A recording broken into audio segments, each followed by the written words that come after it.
Bonsoir à tous, vous êtes tous les bienvenus à la 25e conférence commémorative annuelle Maura Shaftesbury de l'ICOMOS Irlande. Je suis ravie d'accueillir notre éminent conférencier Philippe Villeneuve à Dublin. C'est sa première visite. Je m'appelle Angela Rolfe et j'ai l'honneur d'avoir été récemment élue présidente de l'ICOMOS Irlande. Pour ceux d'entre vous qui ne connaissent pas l'ICOMOS, il s'agit du Conseil international des monuments et des sites. Il a été créé par l'UNESCO en 1965 et son siège est situé à Paris. L'ICOMOS est constitué d'un réseau d'experts qui œuvrent à la conservation et à la protection du patrimoine culturel dans le monde entier. L'ICOMOS compte plus de 11 000 membres dans 132 pays et 31 comités scientifiques internationaux. L'ICOMOS est une organisation consultative auprès du Comité du patrimoine mondial pour la mise en œuvre de la Convention du patrimoine mondial de l'UNESCO. Les membres de l'ICOMOS examinent les propositions d'inscription au patrimoine culturel mondial et s'assurent de leur état de conservation conformément aux chartes de l'ICOMOS. L'ICOMOS Irlande est l'un des 113 comités nationaux qui sont actifs dans le monde. Il a été créé ici en 1984. L'ICOMOS Irlande compte une centaine de membres représentant différentes professions. Nous sommes tous des bénévoles, y compris des archéologues, des historiens, des urbanistes, des architectes, des ingénieurs et d'autres praticiens de la conservation. Nous avons 10 comités scientifiques qui traitent de sujets variés tels que les paysages culturels, l'énergie et le développement durable, l'éducation et la formation, le patrimoine industriel et vernaculaire et le patrimoine du XXe siècle. Voici le format de cette soirée. Philippe Villeneuve présentera son exposé sur la restauration de la cathédrale de Notre-Dame. Sa conférence sera donnée en français et sera interprétée simultanément. Et vous devriez tous avoir pris des écouteurs en entrant dans la salle. Son exposé, m'a-t-on soufflé, durera environ 45 minutes. La présentation sera suivie d'une brève réponse du professeur Roger Stallet. Avant que je ne demande à Gráinne Shaftesbury de présenter Philippe, son Excellence, Madame Céline Place, ambassadeur de France, souhaite dire quelques mots. Merci, Madame l'ambassadrice.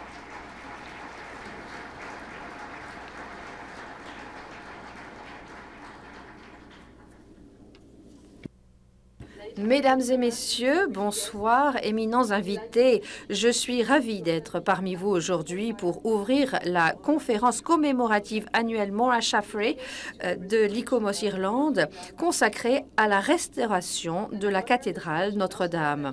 En tant qu'ambassadrice de France, j'ai l'honneur de voir que Philippe Villeneuve, l'architecte en chef des monuments historiques de France, est venu jusqu'à Dublin pour sa première conférence depuis la réouverture de la cathédrale il y a quelques semaines.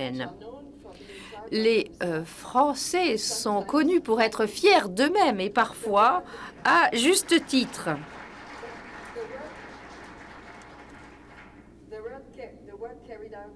Le travail réalisé par Philippe Villeneuve tombe évidemment dans cette catégorie. J'aimerais donc remercier l'ICOMOS Irlande d'avoir organisé cette formidable manifestation, notamment sa présidente Angela Rolfe et Gráinne Shaftesbury, qui est membre du conseil d'administration de l'ICOMOS international.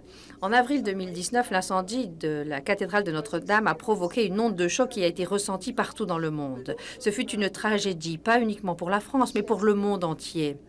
Ce deuil partagé a mis en avant l'importance de ce bâtiment dans notre patrimoine commun, dans cet héritage pour l'humanité.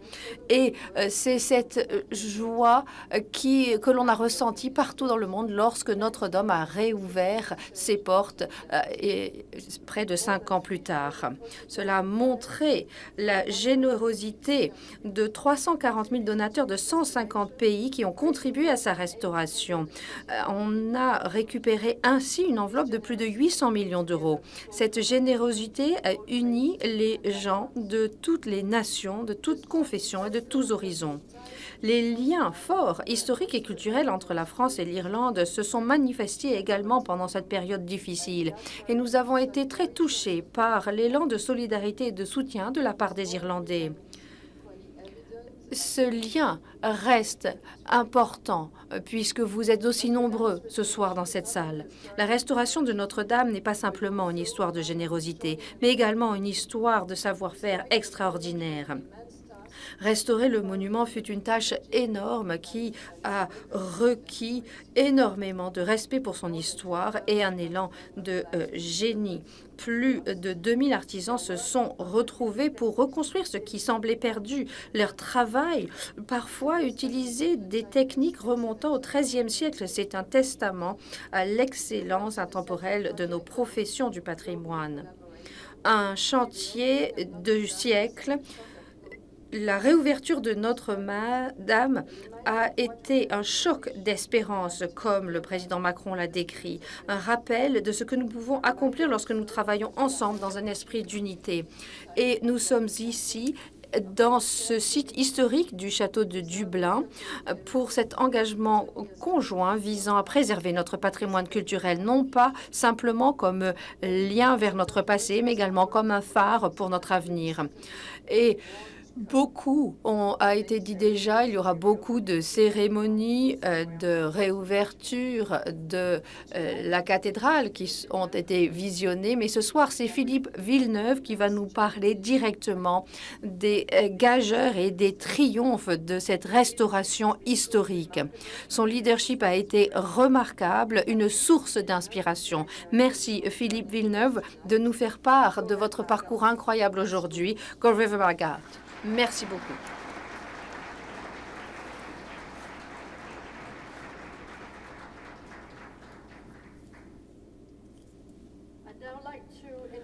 Je voudrais maintenant inviter mon ami et collègue Gráinne Shaffer qui va nous présenter Philippe. Gráinne est actuellement membre du conseil d'administration de l'ICOMOS International et une ancienne présidente de l'ICOMOS Irlande.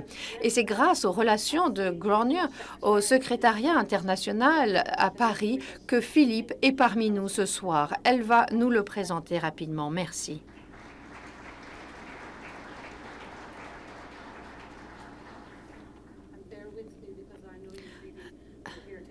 Je sais que vous attendez d'écouter Philippe, alors faites-moi l'honneur d'un peu de patience, car je suis très honorée de présenter Philippe Villeneuve pour la conférence annuelle 2024 de l'ICOMOS. C'est notre conférence 2024, effectivement, parce que nous manipulons le temps. Alors soyez indulgents et j'espère que vous serez réconfortés par le fait d'avoir voyagé quelques semaines en arrière.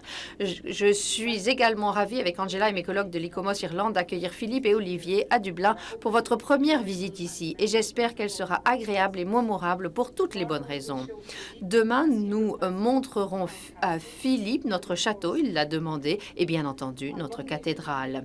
Lundi, Philippe rencontrera les collègues du Bureau des travaux publics pour un échange d'expériences tout en regardant le travail réalisé par le Bureau des travaux publics qui préserve le patrimoine culturel du passé et de l'avenir.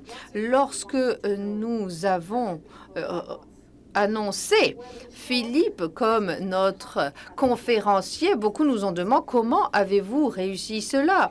Et c'est vrai, c'est l'architecte en chef de la restauration de la cathédrale Notre-Dame. Et cela a beaucoup à voir avec le merveilleux réseau collégial et d'experts que l'on a à l'ICOMOS. Et je tiens à remercier l'ICOMOS France, en particulier Éric Palot, président de l'ICOMOS France, et Isabelle Palmy, directrice de l'ICOMOS France, qui ont été incroyablement généreux dans leur assistance en ouvrant des portes et en facilitant les présentations. La réalisation de cette conférence a montré les opportunités positives de la coopération et de la collaboration internationale lorsque des réseaux sont solides et solidaires, des amitiés de longue date ont rendu cet événement possible et conduiront, je l'espère, à de nouvelles amitiés et de nouvelles relations. La restauration de Notre-Dame est certainement l'un des projets les plus inspirants de notre époque, à bien des écarts. L'incroyable éventail de compétences et d'expertise impliquées des pompiers et des premiers intervenants jusqu'aux artisans et artisanes, restaurateurs, restauratrices, ingénieurs, échafaudeurs, architectes, etc., etc. La logistique de la coordination et de l'hébergement de tant de personnes sur le chantier chaque jour, qui était véritablement une mini-ville en action, montre la passion palpable, l'ambition et l'amour de tous les participants pour leur tâche et la qualité suprême de l'exécution tout au long de ce projet. J'aimerais également faire le lien entre cette réalisation et le thème que l'ICOMOS a adopté au niveau mondial pour son plan scientifique triennal actuel. Patrimoine résilient aux catastrophes et aux conflits, préparation, réponse et rétablissement. Pour moi, l'histoire de la restauration de Notre-Dame est un exemple de préparation, de réponse et de rétablissement. La préparation par l'entretien continu, l'étude, les inventaires réalisés au préalable, la façon dont les pompiers compétents étaient prêts, capables et présents pour réagir lorsque la crise s'est produite, ainsi que le soin, la rigueur et l'ambition de la restauration réalisée, tout cela est véritablement époustouflant. Nous considérons que cette réalisation est le fruit du travail de nombreuses personnes, dont l'une des plus remarquables est notre invité de ce soir, Philippe Villeneuve. J'ai passé un peu de temps avec Philippe depuis son arrivée hier et je vois bien clairement qu'il est non seulement riche en compétences et en expertise, mais il incorpore véritablement Notre-Dame. Il a été diplômé d'architecture en 1989. Il est devenu architecte en chef des monuments historiques en 1997. Parisien d'origine, Philippe s'intéresse à l'architecture et à Notre-Dame depuis son enfance, où il a étudié la musique d'orgue. Et j'ai appris d'ailleurs que tous ses intérêts étaient clairs à l'âge de 16 ans lorsqu'il a construit une maquette de Notre-Dame avec une maquette de l'orgue à l'intérieur. Et à l'intérieur de l'orgue, une cassette qui jouait de la musique d'orgue. Il a étudié l'architecture à Paris, à l'école de Charenton-le-Pont, où se trouve aujourd'hui le siège de l'ICOMOS. Il est devenu architecte spécialiste de la conservation en 1995 et architecte en chef des monuments historiques en 1997. Son travail à ce titre l'a amené à parcourir la France dans des régions telles que la Charente, la Creuse, la Haute-Vienne, la Charente-Maritime, le Loir-et-Cher et a travaillé sur de nombreux et magnifiques monuments appartenant à l'État, parmi lesquels on peut citer la restauration de l'abbaye de Saint-Amand-de-Boix, la restauration intérieure et extérieure du chœur de la cathédrale Saint-Pierre d'Angoulême, le sauvetage et la restauration du clocher de l'église Notre-Dame de la Souterraine, la restauration du portail Saint-Jean et du chevet de la cathédrale Saint-Étienne de Limoges, la restauration du château et de l'escalier d'honneur de La Rochefoucauld. En 2011, il a été nommé architecte en chef des monuments historiques de Chambord et en 2013 de Notre-Dame de Paris. Le jour de la fête de la Bastille en 2013, Philippe Villeneuve a été fait chevalier des arts et des lettres par le ministre de la Culture, suite à son travail de sauvetage et de stabilisation des murs effondrés de l'hôtel de ville de La Rochelle, datant du XVIIe siècle après un incendie. En tant qu'architecte en chef de Notre-Dame de Paris, Philippe travaillait sur une restauration majeure de la flèche en bois de Viollet-le-Duc, connue sous le nom de Flèche, et sur des travaux de réparation de la maçonnerie délabrée de la cathédrale, suivant un programme développé sur plusieurs années de recherche, d'enquête, d'inventaire et de planification détaillée. Les travaux étaient en cours en 2019, lorsque, le 15 avril, un grave incendie s'est déclaré à la base de la flèche en bois. Philippe poursuivit la vision initiale de cette conférence annuelle, à savoir qu'elle doit être donnée par un expert internationalement reconnu dans le domaine de la conservation du patrimoine culturel et sur un thème d'actualité au niveau international et en Irlande. Philippe, vous avez la parole pour nous raconter votre histoire de la restauration de Notre-Dame.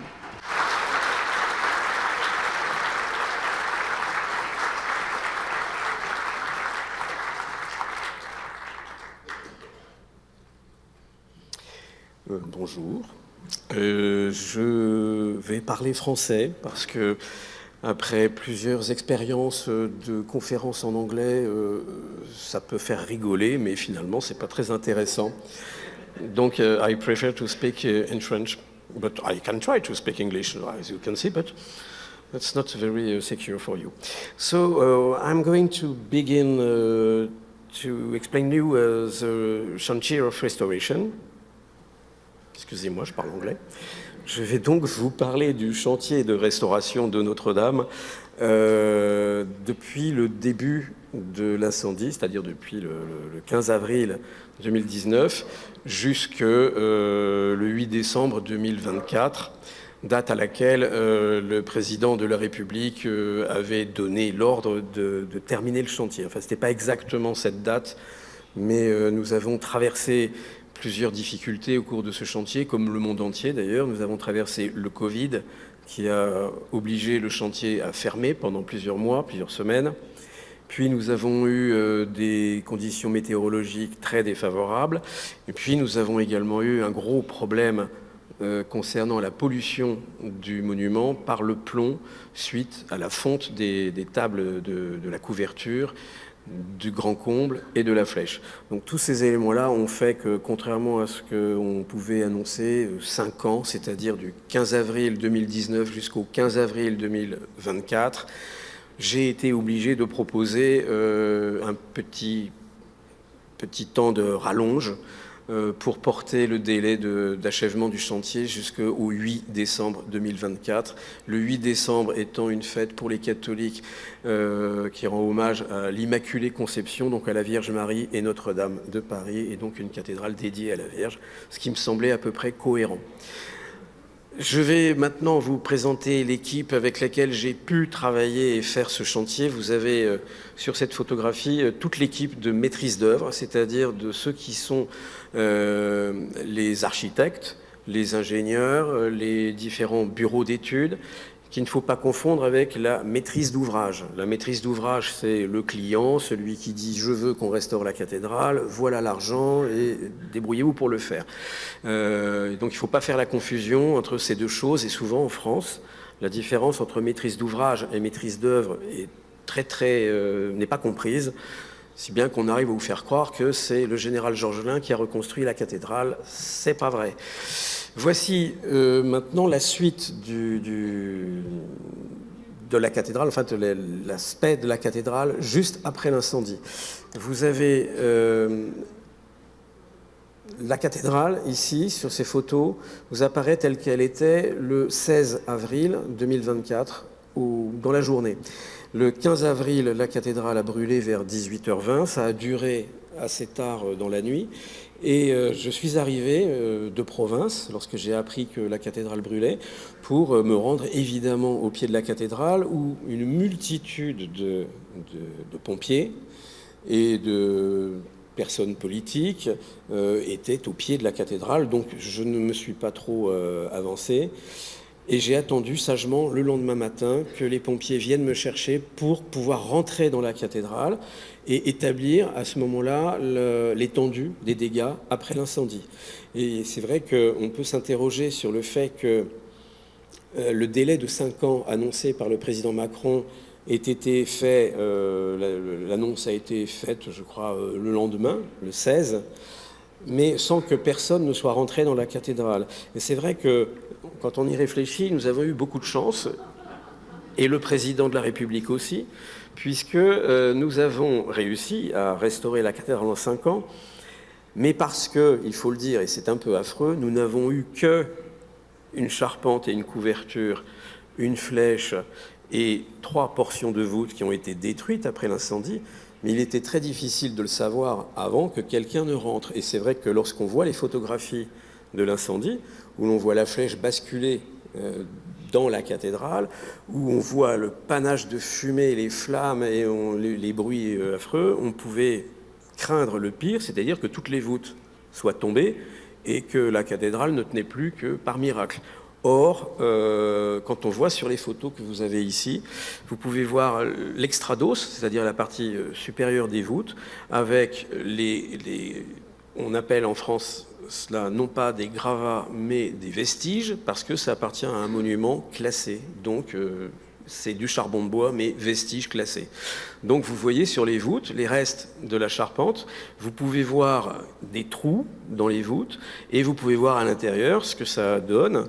Vous avez ici, à gauche, sur la photo de gauche, le trou occasionné par l'effondrement de la partie basse de la flèche, que je vous montrerai tout à l'heure en coupe. Vous comprendrez pourquoi la masse de bois tellement énorme s'est affaissée et a percé la voûte. Puis vous avez à gauche de cette première photo, vous avez le trou de la nef, de la voûte de la nef, occasionné par la partie supérieure de la flèche, pardon, et un trou, cette fois à droite de la photo, qui correspond à l'effondrement d'une partie de la charpente de Viollet-le-Duc sur la voûte du transept. Et là, on comprend deux choses. La première, c'est qu'il y a simplement ces trous-là dans l'ensemble de la cathédrale, et toutes les autres voûtes ont parfaitement tenu. Pourquoi ? Parce qu'il faut savoir qu'au Moyen-Âge, une cathédrale brûlait tout le temps. Quand vous lisez des histoires de cathédrales, c'est toujours la première église datant du XVIe siècle a été détruite par l'invasion des Vikings ou par l'invasion de je ne sais pas quoi, et à chaque fois, l'édifice, la cathédrale est détruite par le feu. Et on s'aperçoit, quand on regarde bien, que ces églises, ces cathédrales, elles étaient constituées généralement de maçonnerie, de murs, et puis d'une charpente. Et lorsque la charpente brûlait, eh bien les bois de la charpente continuaient de se consumer au pied des piliers, et les piliers s'effondraient, et la cathédrale s'effondrait sur elle-même. Et il fallait donc recommencer. Et lorsqu'on a on a créé les voûtes, on a utilisé les voûtes, certes c'est très beau, mais c'est avant tout un pare-feu.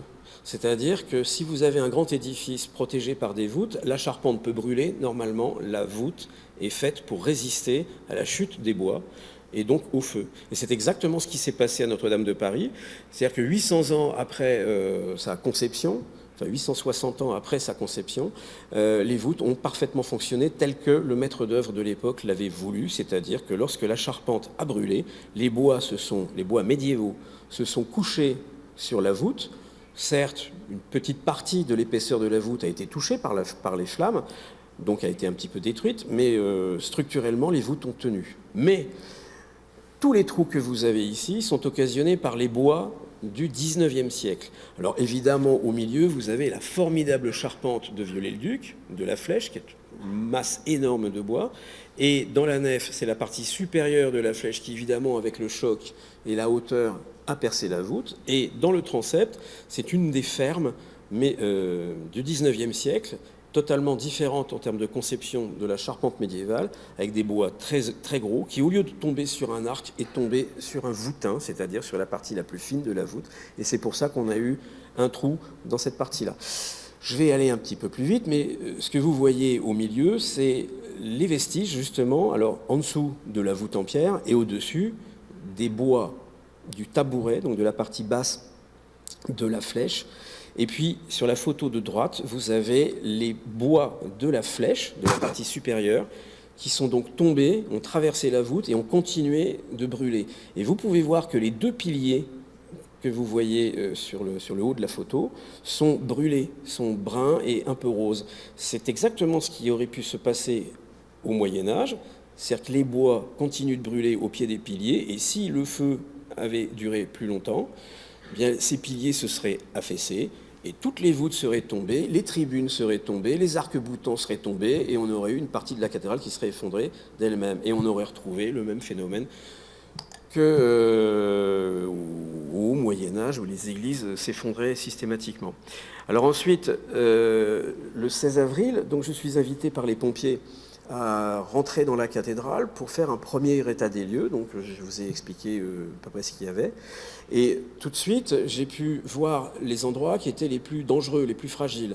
Et notamment, sur la photo du milieu, vous avez un pignon, donc, c'est-à-dire un élément triangulaire sur lequel venait s'adosser la charpente du toit, qui est du côté de la rue du cloître, c'est-à-dire l'une des rues qui est située sur le flanc nord de la cathédrale. Et cette rue, elle est habitée. Il y a des immeubles haussmanniens qui sont construits le long de la cathédrale, et on m'a raconté que pendant l'incendie, ce pignon a basculé légèrement et est revenu à sa place. Donc évidemment, c'était très dangereux parce que c'est une maçonnerie qui n'est pas très très épaisse et qui en plus a subi les flammes. Donc vraiment, les maçonneries sont fendues verticalement, vous tapiez dessus, ça tombait. Donc d'une pierre qui faisait 40 ou 50 cm, en réalité, il n'y avait plus que 30 cm sur une hauteur d'à peu près 10 mètres de haut, sur une largeur de 12. Donc vous imaginez le vent sur une maçonnerie comme celle-ci, et ça pourrait très bien tomber dans la rue ou sur les immeubles en face. Donc il a fallu immédiatement mettre des dispositifs que vous voyez sur la deuxième photo. Vous avez des contrefiches, c'est-à-dire qu'en fait, on est venu construire un triangle de charpente et ensuite on est venu accrocher le mur sur ce support en charpente de sorte qu'il ne bouge pas, ce qu'on appelle en français le frettage. Et ces contrefiches, ces éléments triangulaires, sont posés sur un plancher. Et le plancher, vous le voyez sur la première photo de gauche. Et ces planchers-là, non seulement permettent de bâtir ces éléments de confortation, mais vont nous servir ensuite à se suspendre. Parce que les voûtes, telles que vous les avez vues sur les photos, il était impossible de savoir si elles allaient tomber dans l'heure qui allait suivre, dans le mois, l'année. On ne savait pas dans quel état étaient ces voûtes, car vous avez subi le feu, le choc de la charpente, enfin des chutes de bois, et puis l'eau des pompiers. Et l'eau avait fait de tels dégâts que lorsque je suis rentré dans la cathédrale, à ma gauche, un pilier était complètement luisant parce que de la voûte, une véritable cascade d'eau tombait avec un bruit vraiment de cascade dans la cathédrale. Donc on imagine que les maçonneries médiévales qui n'avaient jamais vu l'eau depuis 800 ans pouvaient être très très fragiles. Donc c'est la raison pour laquelle sur la photo du bas, vous pouvez voir une espèce de couverture en bâche qui a été posée dans la semaine. C'est-à-dire que le lundi, ça brûle, le mardi, je dis il faut couvrir les voûtes, et le vendredi, cette couverture était posée. Et le vendredi, il a plu. Donc c'est la raison pour laquelle notre chantier commençait bien, puisque... Voilà. Et vous avez ensuite, sur la photo de droite, les fameuses chimères de Viollet-le-Duc. Alors, Viollet-le-Duc est un architecte qui est né en 1814, qui est mort en 1879 de fatigue à Lausanne. Moi, peut-être à Dublin, je ne sais pas. Il a inventé pas mal de choses, il a créé beaucoup de choses, mais il a aussi beaucoup étudié l'architecture et le décor médiéval. Donc, quand on dit que Viollet-le-Duc est parti dans du délire, je m'inscris en faux. C'était vraiment quelqu'un qui a parfaitement bien étudié son sujet, et lorsqu'il a fait ces chimères, c'est-à-dire ces sculptures un peu fantastiques, certes, on n'imagine pas qu'au Moyen-Âge, il y ait une vache, enfin là, pas une vache, mais vous avez des vaches avec des griffes, vous avez une femme avec 3 mamelles et des griffes. Là, vous avez, alors on ne sait pas si c'est un juif errant ou je trouve pas le mot, ça va venir. Vous savez, qui transforme le plomb en or. Un alchimiste, pardon. Donc ces éléments-là, évidemment, sortent de la tête de Viollet-le-Duc, mais on sait qu'à cet endroit-là, il y avait des sculptures, puisqu'on a une description d'un baron qui a décrit la cathédrale et qui dit que c'est Viollet-le-Duc qui a écrit le livre, mais quand on le lit, on sait très bien que ce n'est pas Viollet-le-Duc. Et on voit très bien, il nous décrit la balustrade avec des griffes, mais évidemment plus la statue.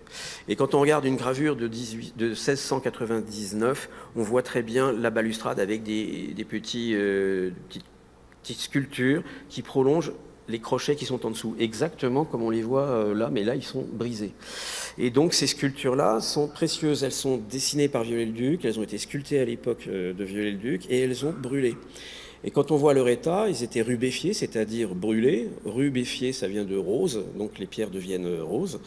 Et ce sont des unicums qu'on a pu déposer. Et là, il serait bon, quand on voit ces pièces-là, qu'on a conservées, mais qu'on a refait complètement à l'identique, il serait bon qu'un musée puisse accueillir. Donc j'espère qu'un jour, Notre-Dame de Paris sera flanquée d'un musée, comme on peut en trouver à Strasbourg, à Cologne ou à Reims. Et là, j'aimerais bien qu'à Notre-Dame, il y en ait un.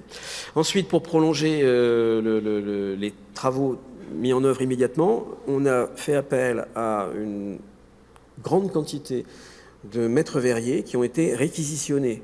On leur a dit, vous venez, on vous attend à Notre-Dame et vous déposez les vitraux des parties hautes. Là, on est dans le chœur et on a déposé tous les vitraux du chœur, mais tous les vitraux aussi de la nef. Et ensuite, comme je vous le disais, on ne pouvait pas aller sous la voûte ni au-dessus tant qu'on ne savait pas leur état. Pour connaître l'état des voûtes, il fallait qu'on aille au-dessus, enlever les gravats et vérifier s'il y avait des fissures, des affaissements, si les mortiers étaient encore cohérents, si les pierres n'étaient pas totalement desquamées et donc plus du tout solides pour assurer la continuité de la maçonnerie.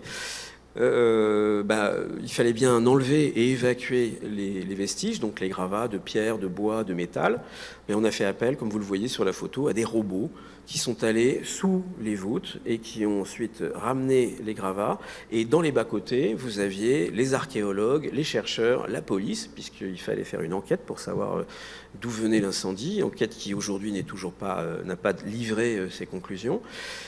Et là, vous voyez sur la photo du bas, les sacs dans lesquels, après un tri, on a pu séparer les pierres qu'on pouvait garder pour des études, des gravats qui allaient partir ensuite en destruction.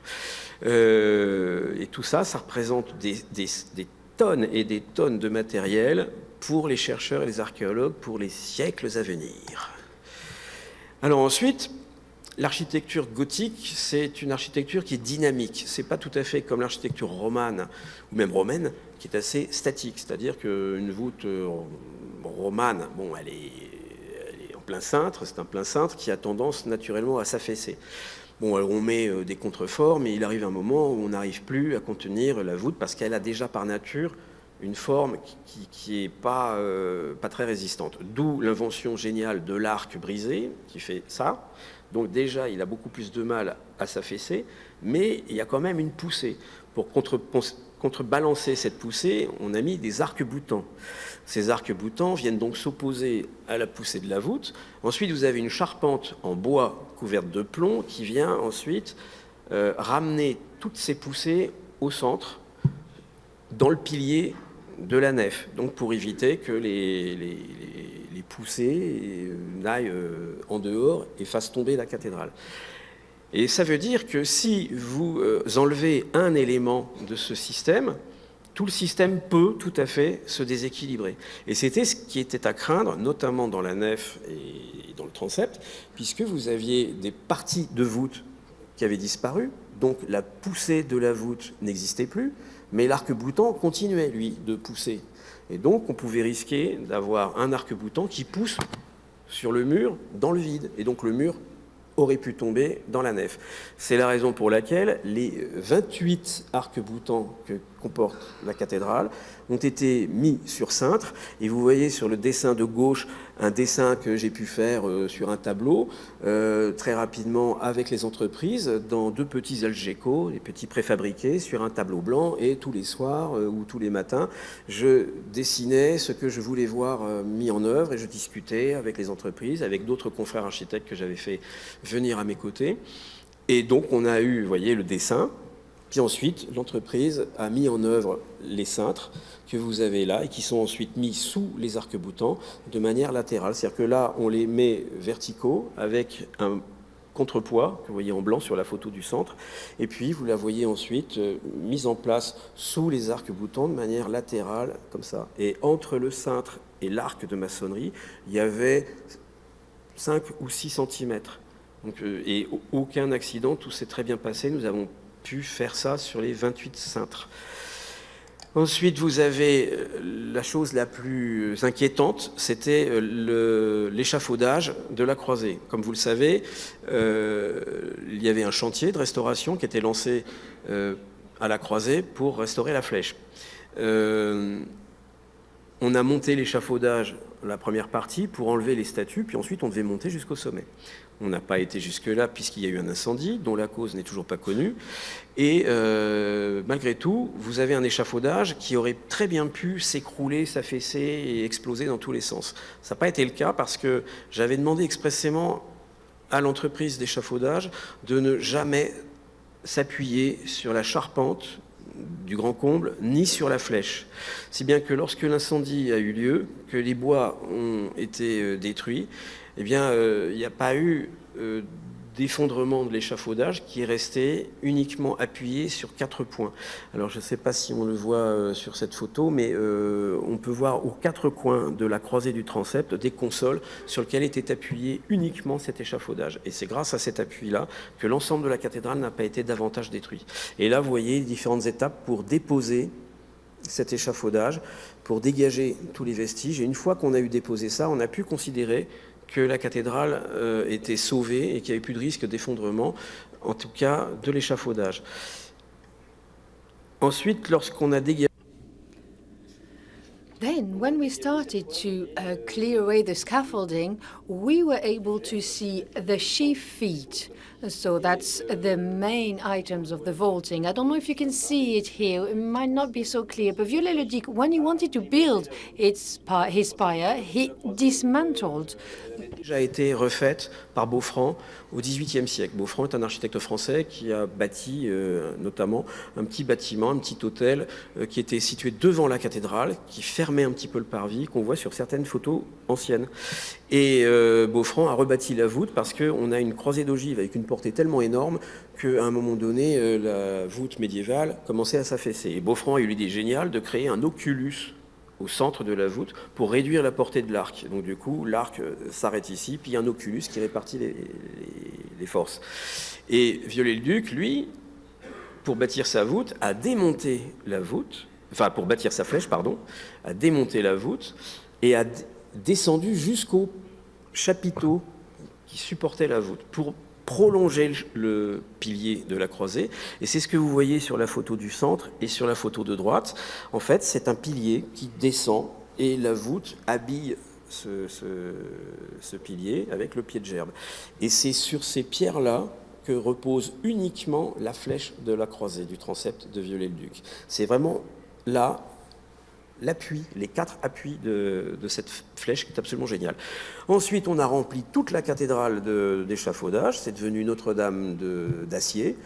Et puis, lorsqu'on a pu accéder au niveau des voûtes, eh bien, on a mis sur cintre toutes les voûtes qui risquaient d'être abîmées. Donc vous avez sur les photos du haut les dessins faits par l'entreprise, qui sont issus d'un relevé de nuages de points 3 dimensions qui permet d'avoir les cotes absolument exactes de la voûte avant incendie, et parce qu'on avait ces relevés, et donc on a pu dessiner ces cintres, si bien qu'ensuite on les place à l'endroit sous les voûtes existantes, mais également à l'endroit où il n'y a plus de voûte. Et donc on a ainsi le coffrage de la future voûte qu'on va reconstruire. Et c'est ce que vous voyez sur les photos du bas. Vous avez les cintres avec les cerces et vous avez déjà la forme de la voûte. Et puis vous avez, petit détail, les éléments blancs qui sont en fait un mélange de fibres végétales, enfin de crin, de lin et de plâtre cloutés sur la voûte, de sorte à éviter que les voûtes ne s'affaissent et que les pierres ne tombent dans le vide. Donc ça, c'est le dispositif qui a été fait sur l'ensemble des voûtes, et à partir de ce moment-là, on a pu marcher sur les voûtes et pouvoir faire le diagnostic exact des maçonneries. Ensuite, on a pu faire des fouilles archéologiques à la croisée du transept, parce qu'à la croisée, il fallait que l'on monte un échafaudage qui faisait 600 tonnes et qui devait monter jusqu'au sommet de la flèche, c'est-à-dire à 100 mètres du sol. Donc vous pensez que 600 tonnes sur un sol réputé rempli de vide, puisqu'on savait qu'il y avait environ 400 sépultures dans la cathédrale, ça veut dire que dès que vous enlevez un pavage, vous tombez sur un sarcophage et sur des ossements. Donc à la croisée du transept, on imaginait que Viollet-le-Duc avait déjà fait des fouilles, puisque au musée du Louvre et au musée de Cluny, qui sont 2 musées importants, vous connaissez le Louvre, mais le musée de Cluny est un musée dédié plutôt au Moyen-Âge, il y a des vestiges du jubé médiéval de Notre-Dame. Mais ça représente 5-6 éléments. Et on s'est dit, Viollet-le-Duc a fouillé le transept et il a trouvé ça. Et en réalité, non. Viollet-le-Duc n'a pas fait de fouilles, il a simplement eu besoin de faire des tranchées dans le transept pour le chauffage. C'est-à-dire que le sol de la cathédrale, non seulement vous avez des sépultures, mais vous avez également des caniveaux en briques, gainés de métal, pour le chauffage à air chaud, qui sortait par les grilles du sol. Donc dès le 19e siècle, Viollet-le-Duc a utilisé ces techniques-là. C'était bien un architecte du 19e siècle, Viollet-le-Duc, il ne faut pas l'oublier. Et donc, on est tombé sur ça, et donc on s'est dit, il n'a pas tout fouillé. Donc les archéologues sont venus sur le chantier, et ont commencé à sortir des sarcophages, mais également tous ces éléments-là de sculpture, qui sont d'une fraîcheur incroyable, d'une beauté. C'est du XIIIe siècle, du plus pur style. Vous avez encore la polychromie, vous avez les carnations, la couleur des yeux, vous avez des bleus, vous avez de l'or, vous avez du rouge en morceaux, mais déposées avec respect, parce que ce sont des pierres consacrées, puisque c'était la clôture de chœur qui représentait, là, en l'occurrence, ça fermait la nef du chœur et ça représentait la crucifixion, enfin la passion du Christ, la crucifixion et ensuite la mise au tombeau. Puis ensuite, sur la face sud, vous avez la résurrection, l'apparition du Christ, etc. Et au nord, vous aviez la naissance du Christ. Vous avez toujours, le nord et le sud, on les a conservés. Vous avez la naissance du Christ, enfin l'annonciation, la naissance du Christ, le massacre des innocents, etc., la fuite en Égypte, etc. Et puis, ça s'interrompait. Et là, on a retrouvé ces merveilleuses sculptures. Alors, comme je vous l'ai dit, la cathédrale était polluée par le plomb. Alors, on a dit en France beaucoup de bêtises, et même aussi à l'étranger, puisque un Américain a même prétendu que le nuage de fumée de Notre-Dame était allé jusqu'à la ville de Rouen, en Normandie, polluant tout sur son passage. C'est totalement stupide. Il faut savoir que le plomb, pour se vaporiser, c'est-à-dire pour aller dans les nuages, il faut qu'il atteigne une température de je ne sais plus si c'est 1750 degrés, je crois, 1750 degrés. C'est scientifique, enfin vous vérifierez, c'est soit 1450, soit 1750, mais c'est pas grave. Pourquoi ? Parce que la température du chantier oscillait entre 800 et 1000 degrés. Donc on est très très loin de la température de vaporisation du plomb, et c'est pour ça qu'on ne peut pas dire que le plomb s'est envolé dans les nuages et a pollué tout autour de la capitale et tout autour de la région parisienne. C'est totalement faux. Mais on a laissé dire certaines associations. Ensuite, le plomb, il a effectivement pollué la cathédrale, mais non pas en particules comme ça, certes, en petites particules, qui est allée partout. Alors la pierre de Notre-Dame de Paris est une pierre assez éveillée, avec des petits coquillages, puisque le bassin parisien autrefois était un océan, était une mer, donc on a des sédiments, des coquillages, des trous, des alvéoles, donc là-dedans vous avez la poussière de plomb qui est rentrée. Mais le plomb est rentré partout, il est rentré dans le bois, il est rentré dans les tuyaux d'orgue, il a recouvert les murs, il a recouvert les sols, il a recouvert absolument toute la cathédrale. De sorte qu'on a été obligé de mettre au point un protocole très compliqué. Alors voilà ce que ça donne. Nous avons tout d'abord, nous avions interdiction de rentrer dans la cathédrale sans masque à aspiration artificielle, sans combinaison, et c'est un protocole extrêmement lourd imposé par l'inspection du travail en France, et notamment une inspectrice du travail en France, bien particulière, qui a imposé le protocole amiante pour répondre à un problème de plomb. L'amiante est quelque chose qui vole, le plomb est quelque chose qui tombe.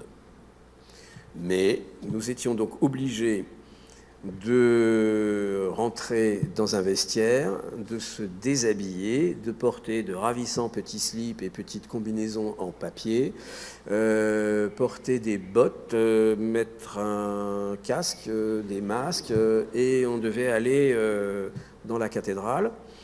Puis, une fois, donc réputée zone sale et mortelle, Tchernobyl, puis, une fois que vous aviez terminé, vous deviez vous déshabiller, prendre une douche, et puis vous réhabiller et aller embrasser femmes et enfants parce que vous aviez survécu au pire. Et puis, progressivement, on a demandé donc aux entreprises You understand why I'm completely tired because it's... oh, I speak English.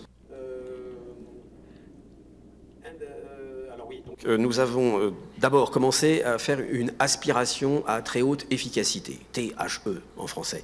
C'est-à-dire qu'en fait, tous les parements, tous les murs, toutes les voûtes, tous les escaliers, tous les bois, toutes les peintures, tout le mobilier, toutes les grilles, tous les vitraux ont été aspirés pour enlever la première couche de poussière. La cathédrale était dans un état déjà extrêmement sale avant l'incendie, c'était presque un peu lamentable, et là-dessus, vous aviez la pollution au plomb. Donc on a aspiré tout ça. Donc là, on a dit, c'est bon, on va pouvoir travailler sans masque à assistance respiratoire. Ensuite, avec des laboratoires, on a mis au point un système pour enlever le plus profondément le plomb qui était incrusté, rentré dans toutes les pores, dans toutes les choses un peu alvéolaires. Donc on a utilisé le latex. Et c'est ce que vous voyez sur les photographies. On a mis du latex absolument partout, sur les voûtes, sur les piliers, sur les sols, dans les escaliers, au-dessus, en dessous, partout. Sauf évidemment sur les vitraux, sur les peintures, on n'allait pas faire ça. Mais vous voyez, sur la photo du haut, vous avez ensuite le peeling, c'est-à-dire qu'en fait on enlève la pellicule de latex et on emmène la peinture, la pollution au plomb avec. Et donc là vous avez une pierre propre, sans aucune trace de produits chimiques, parce que c'est du latex pur. Et puis, vous avez la pierre dans sa couleur naturelle. Ensuite, vous pouvez remarquer sur les deux photos de gauche en bas, vous avez des petites traces qui sont apparues.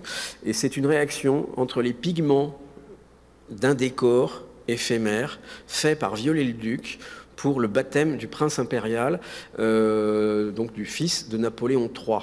Napoléon III n'a pas eu, comme Napoléon Ier, un sacre à Notre-Dame, donc il s'est dit, je vais me faire presque une cérémonie qui pourrait rappeler un sacre, la fondation d'une dynastie, donc il a baptisé son fils à Notre-Dame, et Viollet-le-Duc, l'architecte, a donc créé un décor dont on a vu réapparaître de manière bizarre les fantômes. Vous voyez, sur les colonnettes, vous avez des petits trèfles, et puis sur les pilastres, vous avez des entrelacs. Et ensuite, sitôt qu'on a enlevé le latex, eh bien, le décor a disparu. Et sur la photo du milieu, vous avez l'état des maçonneries après nettoyage.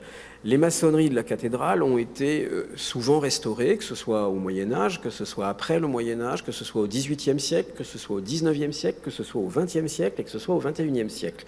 Donc vous avez une succession d'abord d'ouvertures de joints, une succession de mortiers différents et qui peuvent partir du simple mortier normal, donc de chaux et de sable, jusqu'à des mortiers dits bâtards, dans lesquels vous allez hydrolyser un peu les mortiers avec l'introduction d'argile dans le mortier. Ça rejoint un petit peu le ciment des Romains.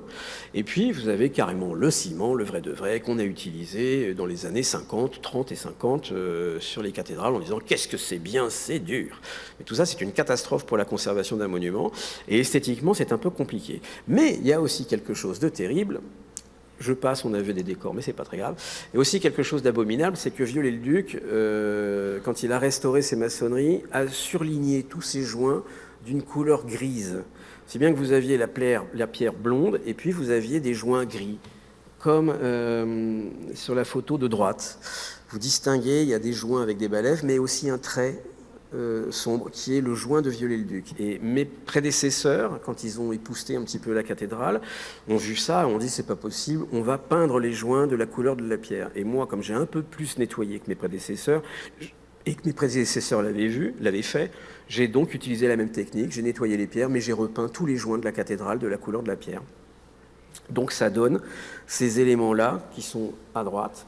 Mais entre-temps, vous avez l'étape intermédiaire où on a tout nettoyé. Et ensuite, on a, avant, sur les photos de gauche, vous voyez qu'on a recouvert la voûte d'une espèce de cataplasme. Alors pourquoi ? Les voûtes, comme je vous l'ai dit, ont été gorgées d'eau par les pompiers. Et donc, certaines parties n'ont pas été tout de suite couvertes non plus par le parapluie que j'avais fait mettre. Et l'eau s'est infiltrée profondément dans les pierres, dans les mortiers. Et l'été est venu, il y a eu des fortes chaleurs, donc l'eau s'est évaporée. Elle s'est évaporée en traversant les maçonneries, et les mortiers qui constituaient les blocages, mais aussi les joints, constitués de ciment, de plâtre, etc., bien contenaient des sels, et ces sels se sont cristallisés, et en se cristallisant, on fait exploser le parement de la pierre. Donc on avait des pertes d'épiderme sur l'intradose de la voûte de manière assez grave. Donc pour éviter que ça se dégrade davantage, on a mis en place un cataplasme à base de kaolin, de sable et d'eau, qu'on a appliqué sur les maçonneries. Et vous voyez sur la photo du milieu, vous avez une petite colonnette, et sur la droite, vous voyez des traces un peu jaunes. Et bien, ce sont les sels qui ont été absorbés par ce cataplasme. Et ensuite, on a pioché les joints, on les a refaits, et ensuite on termine avec ce genre de finition qui est à droite. Ensuite, les chapelles du déambulatoire ont fait l'objet d'une restauration bien particulière. Il faut savoir que Viollet-le-Duc, lorsqu'il a restauré la cathédrale, a doté celle-ci d'un décor peint qu'il voulait médiéval, qui était en fait néo-gothique, avec un style quand même très 19e, bien particulier à Viollet-le-Duc, avec des honchements sulfureux. Vous avez toutes les chapelles de la nef et toutes les chapelles du chœur avaient un décor comme celui que vous voyez ici. Et dans les années 60, on détestait en France Viollet-le-Duc. C'est-à-dire que Viollet-le-Duc, sitôt après sa mort, et même un peu avant sa mort, était très décrié dans le milieu de la Restauration, et notamment en France. Et depuis sa mort, jusqu'au centenaire de sa mort, on a vraiment critiqué Viollet-le-Duc, on n'aimait pas Viollet-le-Duc, et on dérestaurait Viollet-le-Duc. En France, vous avez l'exemple de la basilique Saint-Cernin de Toulouse, qui avait été restaurée, certes, fortement par Viollet-le-Duc, mais qui a été dérestaurée pour soi-disant retrouver un état antérieur à celui de Viollet-le-Duc, qui n'est d'ailleurs absolument pas un état antérieur à Viollet-le-Duc. Donc on a encore créé un nouvel état, voyez, donc ça c'est... Voilà. Et donc Viollet-le-Duc a été tellement détesté que dans les années 1960, même le service des monuments historiques a décidé de piocher les décors polychromes des chapelles de la nef, qui aujourd'hui sont nus. Il n'y a absolument plus de décors, il reste les vitraux de grisaille. Mais les chapelles du chœur ont échappé à ce massacre. Et aujourd'hui, tout le monde dit « Mon Dieu, quel talent, quel génie !» Parce que c'est vrai que voilà les décors qu'on a de Viollet-le-Duc sur l'une des premières chapelles. Et donc maintenant, tout le déambulatoire est totalement restauré, totalement plein de couleurs chatoyantes. Et vous avez de magnifiques vitraux avec de magnifiques décors et un magnifique mobilier tout à fait cohérent. On va passer maintenant à la restauration des statues de la Flèche. Alors vous savez que le chantier de la cathédrale de la Flèche avait débuté en 2018 en montant l'échafaudage, et puis l'objectif c'était donc de restaurer cette flèche et également les statues que vous pouvez voir à la naissance, donc au niveau des nous, c'est-à-dire l'intersection des toitures. Viollet-le-Duc a eu cette idée de génie de mettre des statues, donc les 12 apôtres et les 4 tétramorphes, les 4 évangélistes. Et en fait, c'est pas pour faire joli, c'est parce que pour tenir sa charpente, il avait besoin de mettre des contrefiches le plus haut possible pour éviter qu'elle ne bascule. Et il a trouvé cette astuce géniale de transformer cette contrefiche, cette espèce de poutre, avec des statues en cuivre qui montent comme ça et qui entraînent la flèche vers des cieux. Et on a enlevé ces statues le jeudi, et le lundi, la flèche brûlait. Donc ces statues-là, on les a toujours, elles sont sauvées, on les a restaurées, elles sont magnifiques. Mais là, j'attire votre attention sur la couleur. Sur les 2 premières photographies, vous avez la flèche avec sa couleur d'origine, puisque là, vous voyez que la couverture n'est pas totalement terminée. Donc la flèche vient tout juste d'être terminée par Viollet-le-Duc. Et vous avez la couleur grise du plomb et la couleur un peu brune des statues. En fait, vous aviez des statues qui étaient en cuivre, mais qui étaient brunes, avec une légère patine un peu verdâtre, mais on a un dessin de Viollet-le-Duc qui les représente non pas vertes, mais bien brunes. Et là, sur la photo de droite, vous avez la flèche avant l'incendie, avec le plomb bien noir et les statues devenues vertes. Donc la grande question, ça a été, qu'est-ce qu'on fait de ces statues? Est-ce qu'on va les restaurer vertes? Est-ce qu'on va les restaurer brunes? Parce que par exemple, l'Opéra de Paris, je ne sais pas si vous le voyez, sa coupole est verte. Dans le paysage parisien, la coupole de l'Opéra, elle est verte. Et pourtant, elle a été brune au début. Et là, les statues, c'est la même chose. Elles ont été brunes. Et puis, elles sont devenues vertes vers les années 30, 40. Donc, vous voyez, ça a pratiquement mis, on va dire, 80 ans avant de vraiment prendre cette couleur verte. Donc, grande question métaphysique pour un architecte en chef, c'est quelle couleur et dans quel état on va restaurer. La décision a été prise de restaurer telle qu'elle était à l'époque de Viollet-le-Duc. Et là, vous avez, première photo, le départ des statues, et puis vous avez quelques photographies qui vous montrent comment sont faites ces statues et comment on les a restaurées. Donc vous avez l'enveloppe de cuivre, la structure métallique au centre, recouverte de téflon pour éviter justement qu'il y ait des effets de pile entre la structure fer et le cuivre de la peau. Et puis là, vous avez un détail de la patine. Et puis là, je vous présente l'une des statues les plus emblématiques, puisqu'il s'agit de la statue de Viollet-le-Duc, qui est la seule qui est tournée vers son œuvre, vers la flèche, et qui regarde en disant « Tiens, mon Dieu, qu'est-ce qu'elle est belle, est-ce qu'elle va tenir ?» Et en tout cas, enfin, on ne sait pas, on n'a jamais su exactement ce que voulait dire la phrase qu'il avait faite, qu'il avait écrite, mais grosso modo, il est quand même pas mécontent de ce qu'il a fait, à juste titre. Et puis, il est représenté en Saint Thomas, le patron des architectes, et il a donc sa règle d'architecte sur laquelle a marqué cette flèche a été construite par Viollet-le-Duc, c'est moi qui l'ai fait. Oui, bon, d'accord. Bon, moi aussi. Bon, alors, là, vous avez donc la couleur du cuivre sur la photo de gauche. Ensuite, vous avez les patines qui sont mises en place. Et puis là, vous avez là, à droite la statue de Viollet-le-Duc telle qu'elle va revenir sur la cathédrale au début de l'été 2025.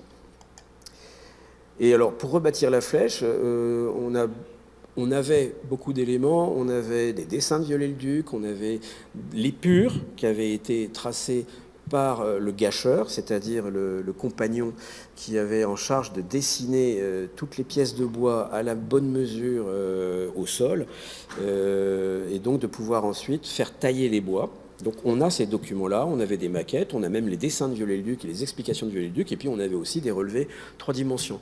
Donc tout ça, ça nous a permis de faire un relevé et surtout de faire un projet de reconstruction. Et là, vous avez une des planches qui montre l'analyse de tous les assemblages de la flèche. Et vous voyez tout le travail qui a été fait par les équipes d'architectes sous la conduite de Rémi Fromont, qui est un des architectes en chef, à qui j'ai demandé de venir me rejoindre à Notre-Dame pour pouvoir tenir le délai de 5 ans. Et il avait lui-même fait un relevé de la charpente, donc ça permettait quand même de rebâtir cette charpente avec les éléments fiables. Et ça, c'est important. J'y reviendrai tout à l'heure. Donc voilà les éléments, et voici ensuite la manière dont on a conçu le remontage de la flèche. Donc c'est les différentes étapes. Vous voyez en haut, à gauche, vous avez les premiers éléments de l'enrayure, puis le tabouret, puis ensuite les premiers éléments qui montent, et ensuite vous arrivez en bas, à droite, à la flèche dans sa totalité. Voici là les relevés qui ont été exécuté par Rémi Fromont, donc un architecte en chef qui a fait ça lorsqu'il était plus jeune. Et lorsque j'ai vu qu'il avait fait ça, je lui ai dit « Tu viens immédiatement à Notre-Dame, j'ai besoin de toi ». Là, voici les coupes des 2 parties de charpente. Vous avez à gauche le chœur, au centre la croisée et à droite la nef. Alors le chœur et la nef, donc les 2 extrémités, sont médiévales, 12e, 13e siècle, et au centre, et la croisée du transept, c'est la charpente du 19e siècle de Viollet-le-Duc, avec cette superbe flèche. Alors là, ensuite, on a remonté ces éléments de charpente en atelier, à blanc, et puis ensuite, on les a posés et grutés sur la cathédrale. Mais la chose la plus importante de ce chantier, c'est que vous voyez ici un compagnon qui est en train d'utiliser une hache, c'est-à-dire c'est une doloire, et c'est une hache qui permet de tailler le bois manuellement. Et à la différence des bois qui sont sciés, comme ceux du 19e siècle ou comme ceux qu'on fait aujourd'hui, la fibre du bois, grâce à cela, n'est jamais coupée. Donc vous avez toujours la continuité de la fibre du bois. Et ça, c'est très important parce que si on sciait des petites sections de bois, la fibre serait brisée et donc le bois risquerait très facilement de s'affaisser et de se casser. Mais vous pouvez, grâce à cette technique-là, avoir des bois de grande longueur qui peuvent faire 12 mètres de longueur, ce qui est le cas des chevrons, de petites sections taillées à la main. Vu que la fibre est toujours continue, vous avez des adaptations de la pièce de bois, mais jamais aucune rupture. Et les bois de Viollet-le-Duc sont de sections beaucoup plus importantes. C'est pour ça qu'ils sont sciés, donc vous avez moins de risques, évidemment, de rupture de fibres. C'est-à-dire que vous pouvez rompre les fibres qui sont dans les parties extrêmes de la poutre, mais au centre, on va dire que la fibre continue. Donc vous avez quand même une utilisation de pièces de bois énorme pour des portées importantes, certes, mais parce qu'on acier le bois plutôt que couper le bois. Et c'est ce qui explique les différences que je vous expliquais au tout début, si vous m'aviez écouté, entre les charpentes médiévales qui se sont couchées, mais qui n'ont pas été cause de désordre sur les voûtes, et par contre les pièces de bois de Viollet-le-Duc, beaucoup plus lourdes, qui elles ont crevé littéralement la voûte. Donc ça prouve bien que la charpente médiévale était très très bien conçue. Et voilà ce qu'on obtient maintenant. Ça, ce que vous avez là, et là c'est très important, vous avez ici la restitution de la charpente du XIIe et XIIIe siècle de Notre-Dame de Paris. C'est la nouvelle charpente de Notre-Dame de Paris, mais c'est la même charpente que celle du XIIe et du XIIIe siècle. Et là, on va rentrer dans ce qu'on appelle la doctrine et la réflexion, ce qui est quelque chose de très très important dans notre métier d'architecte en chef, et pas seulement, mais de toute personne qui restaure. Vous savez qu'il y a eu un débat lorsque la flèche a brûlé, c'était de savoir est-ce qu'il faut restaurer la flèche à l'identique, celle de Viollet-le-Duc, ou est-ce qu'il faut faire un geste contemporain pour dire « Oh mon Dieu, qu'est-ce qu'on est géniaux au XXIe siècle, tellement qu'on est plus intelligent que ce qu'on fait un bâtiment qui dure 860 ans, alors que nous, quand on fait un bâtiment moderne, on le met sous filet au bout de 10 ans, au bout de 20 ans, parce que les plaques de pierre tombent, ou ça se fissure, ou que la peinture s'écaille. Une cathédrale, non, ça tient. » Donc déjà, la modestie vous engage à regarder ce qu'ont fait les anciens. Et il se trouve que la France est signataire d'un document extrêmement important qu'on appelle la Charte de Venise, qui a été signée il y a exactement 60 ans. Et 30 ans après, il y a eu un texte qu'on appelle le document de Nara. Nara est une ancienne capitale du Japon, dans lequel a été signé justement ce fameux document. Et si la Charte de Venise montre la manière dont le patrimoine occidental peut être restauré, le document de Nara apporte une vision un peu plus universaliste, puisque ça fait rentrer la sensibilité asiatique, japonaise en particulier. Et les Japonais pratiquent parfois, sur certains édifices, une démolition rituelle et une reconstruction rituelle. C'est-à-dire que vous aviez un temple, au bout d'un moment, rituellement, ils décident de le démonter et ensuite de le reconstruire entièrement avec des matériaux neufs, mais les mêmes matériaux, la même mise en œuvre, le même plan, le même esprit. Bref, vous avez un temple régénéré. Mais c'est le même. Mais nous, occidentaux, on considère que il ne vaut pas grand-chose, il a 15 jours, le temple. Alors que dans l'esprit des Japonais, ce temple, il a 1000 ans, 1500 ans, parce que c'est l'esprit du temple qui est là, c'est les matériaux qui sont là, c'est la même manière de reconstruire ce temple-là qui existe encore. Eh bien, c'est exactement ce qu'on a fait à Notre-Dame. Et à Notre-Dame, on a fait une restitution authentique. Pour le Japonais, le temple neuf, il est authentique. Pour nous, occidentaux, c'est pas authentique parce que le matériau n'est pas vieux. Et en France, enfin en Occident, on pratique le culte des reliques. Vous savez, c'est tout ce qui est vieux et vénérable. Plus c'est vieux, plus on doit le respecter. Le Japonais, il s'en fout de ça. Le Japonais, il dit je m'en fous, mon temple, il est là, oui, d'accord, il est neuf, mais c'est mon temple toujours. Eh bien, nous, à Notre-Dame, on a fait fusionner ces deux idées, ces deux concepts. C'est d'ailleurs celui de la restitution de la charpente, parce qu'on avait tous les éléments pour la restituer, et le document, enfin la Charte de Venise, dit bien clairement, et la France l'a signé, que pour peu qu'un monument soit suffisamment documenté, la question ne se pose pas, on restitue l'édifice dans son dernier état connu. C'est-à-dire que nous, en France, on n'avait pas le choix, il fallait qu'on restitue la flèche de Viollet-le-Duc et la charpente médiévale, parce que tous les deux étaient admirablement bien documentés. Et donc là, vous avez des photos de ce qu'est aujourd'hui la charpente. Là, à gauche, vous avez la nef, l'abside, donc le chœur, et puis à droite, vous avez la nef. Et là, vous avez les différentes étapes de la reconstruction de la flèche. La première photo en haut à droite, c'est le début, la pose du tabouret, c'est-à-dire que ce sont les 4 poutres verticales qui reposent sur les 4 petits piliers que je vous ai montrés tout à l'heure lorsque je vous parlais de la voûte de la croisée du transept et des 4 appuis de la flèche. Et bien voilà, ça appuie sur les éléments verticaux aux 4 coins. Puis ensuite, on a monté la flèche, élément par élément. Vous avez en bas les éléments ajourés du premier niveau ajouré. Vous avez en bas le poinçon, c'est-à-dire, décidément, c'est-à-dire l'axe vertical de la flèche. Et puis vous avez en bas, à droite, la pointe, l'aiguille de la flèche qui culmine à 90 mètres là. Et puis vous avez ensuite le décor plomb qui a été posé sur la charpente. Donc là, vous avez une vue de la nef avec les différents décors qui ont été refaits, c'est-à-dire les petits houteaux, la crête de faîtage, la croix de l'abside, qui est le seul élément de la toiture qui a été conservée et restaurée, qu'on a pu restaurer. Elle était totalement tordue et on l'a dégauchie, remise droite, et on l'a remise en place, et elle fait 8 mètres de haut à peu près depuis le bas du toit jusqu'au sommet. Et donc elle descend encore plus bas, donc elle doit faire 12 mètres de haut. Vous avez des détails de la crête de faîtage qui, elle aussi, a été préservée parce qu'on avait le moule de ces éléments-là, donc on a pu refaire absolument à l'identique.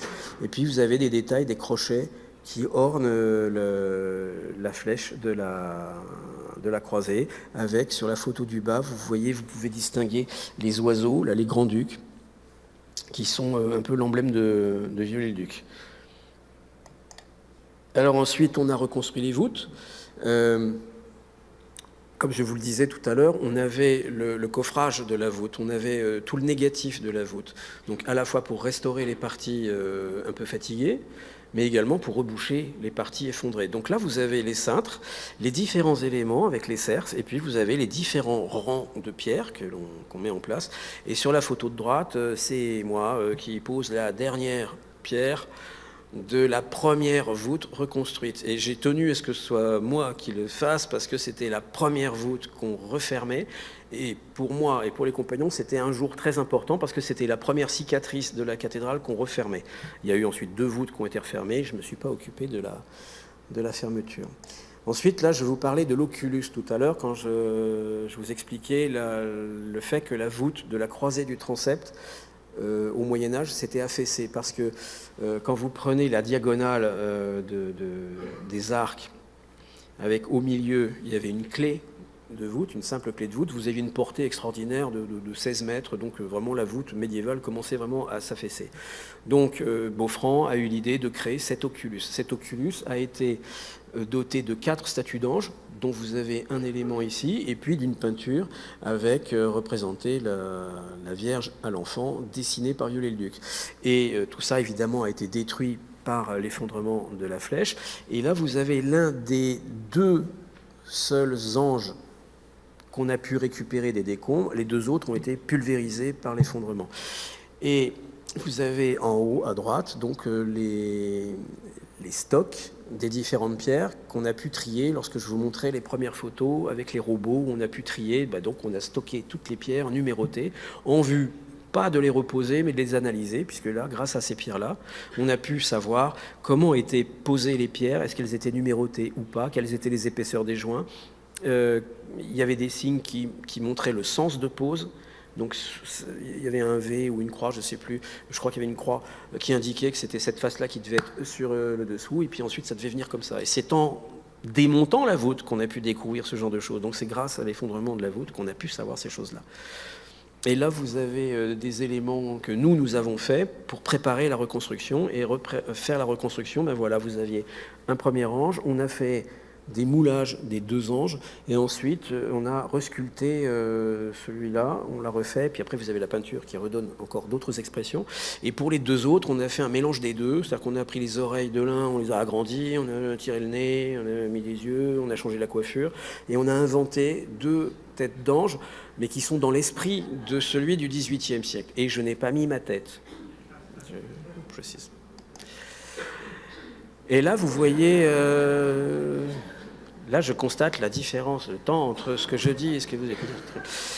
Là, vous avez la loge des sculpteurs, c'est-à-dire un endroit très très important pour Notre-Dame, et comme pour toute cathédrale, il faut un endroit où les sculpteurs, les sculptures sont refaites. Et je vous parlais tout à l'heure des chimères de Viollet-le-Duc, donc des espèces de sculptures monstrueuses et totalement inventées par Viollet-le-Duc. Ben, vous avez sur la photo, la troisième photo et la quatrième photo, vous avez ces fameuses chimères qui sont, vous voyez, en cours de reconstruction, de réfection. Puis vous avez les deux premières photos, un peu l'ambiance générale de ce qu'est une loge de sculpteurs. Il y a des moules en plâtre, il y a des originaux, il y a des blocs de pierre, il y a les aspirations pour éviter que le sculpteur n'aspire la poussière, la silice de la pierre. Donc on a vraiment, là on avait un lieu vraiment de travail. Vraiment, j'adorais aller dans cette loge parce que vraiment ça travaillait. Il y avait de l'art, il y avait de l'effort, il y avait de la bonne humeur et de la gentillesse. Moi j'adorais ça. Donc, et là vous avez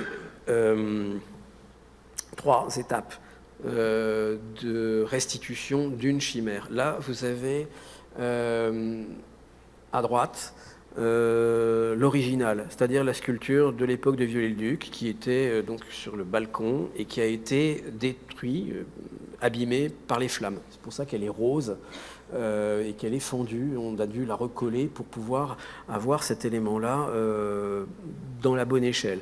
Ensuite, vous voyez, vous avez au centre une restitution en nuage de points en mousse. Donc on a la reproduction de la pierre en mousse 3D. Et ensuite, vous voyez qu'il y a des éléments en plâtre qui ont disparu sur l'original et qu'on restitue au plâtre avec le sculpteur. Et là, on lui dit non, là, ça va pas, le nid, fais attention, les brindilles sont pas comme ça. Alors, on a des photos, on a des dessins. Enfin, c'est un travail de comparaison. Puis, de temps en temps, il faut admettre que le sculpteur, quand on sait pas, il faut le laisser faire. Mais dans le style de la sculpture du 19e. Et donc là, vous avez à gauche la restitution de l'original qui est aujourd'hui revenu à sa place sur la galerie des Chimères. Donc vous voyez, ça, ce sont les 3 étapes. Et puis là, vous avez la statue restaurée, donc c'est l'original, de Saint-Denis, qui est l'un des patrons de Paris, qui regarde vers le nord de la capitale, vers la basilique Saint-Denis, où il est censé... depuis Montmartre, avoir porté sa tête une fois qu'on lui a coupé. Maintenant, je vais vous montrer des vitraux.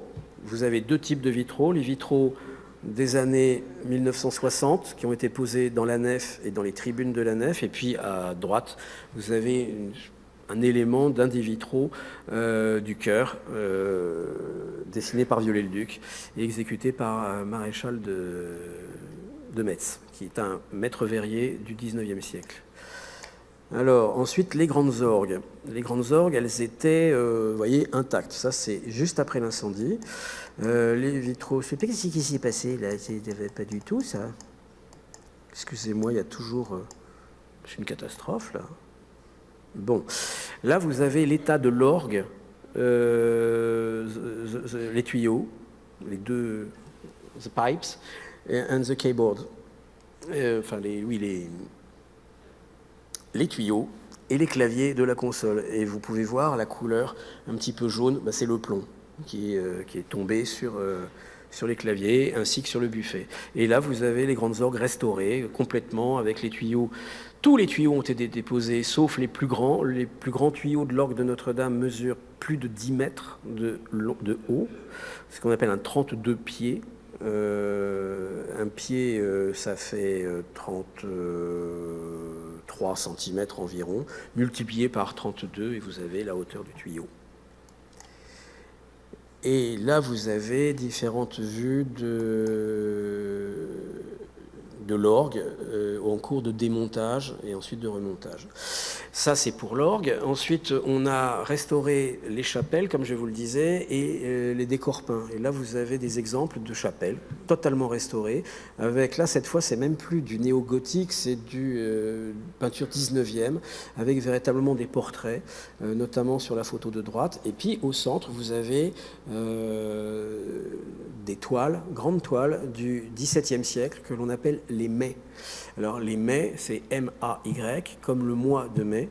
Et ce sont des toiles que la confrérie des Orfèvres offrait tous les 1er mai à Notre-Dame de Paris. C'est bien qu'au bout d'un moment, il y en avait un peu beaucoup. Et on les a mis tantôt dans la nef, ensuite on les a mis dans les chapelles, et puis à la Révolution, on les a dispersés. Donc il y a des musées au nord de la France qui en ont un ou deux. Ensuite, Notre-Dame en a 23. Ensuite, il y en a... Enfin bref, c'est un peu partout.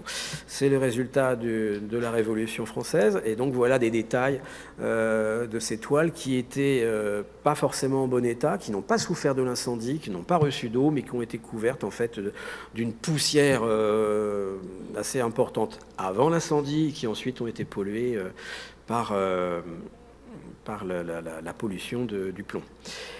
Alors maintenant, on va passer à l'état de la cathédrale.